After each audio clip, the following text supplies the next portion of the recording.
I was working in consulting and private equity before on the East Coast, and I was sort of in my lane, like narrowly focused on this little slice of the world, and I wanted to see more. Since being here at Stanford and going to the GSB, my worldview has really changed. So I didn't come in wanting to do entrepreneurship, but through exposure, I got more comfortable with the idea. I did an internship last summer with a African tech startup, and I got to see sort of the full range of what it's like to run a startup, and I realized that it's actually really fun. So that sort of piqued my interest. And then over the course of the fall, me and a few friends kicked around a few ideas. We had this sort of thought from sort of before school when I was working in consulting about like how can we sort of create the consulting experience at an accessible price point. We put it through Steve Blank's Lean Launchpad class, where we sort of refined the idea. Luckily, we were fortunate enough to be part of the Stanford Venture Studio. Being in the studio, I sit next to 3 teams that have been at it for a while. And so when I have questions about little things around financing or legal issues or even product questions, can you test this out? Does this seem right? I have folks there who are willing to give me the time and willing to give me their really educated advice. And that's something that's very unique about the Venture Studio. And it's funny, when you're running a startup, the questions aren't obvious, and you also focus on things you don't really learn in the classroom.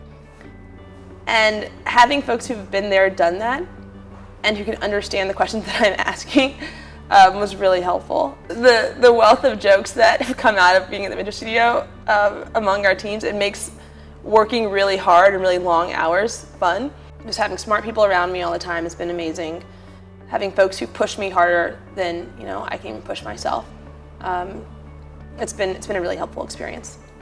In terms of like learning the entrepreneurship process and like learning about what it takes to go from 0 to 100, this is you can't beat this environment. Being a Venture Studio resident, we get access to advisors who come in, and so almost every week we get senior alumni, who have built their own businesses or who are experts in a given space, who come in and they offer 30-minute slots for student teams. And we've taken advantage of that, and we've been able to meet with CEOs, with investors, with even engineers to help with application-specific questions. As an entrepreneur, we're creating new things. We're creating things that haven't been done before.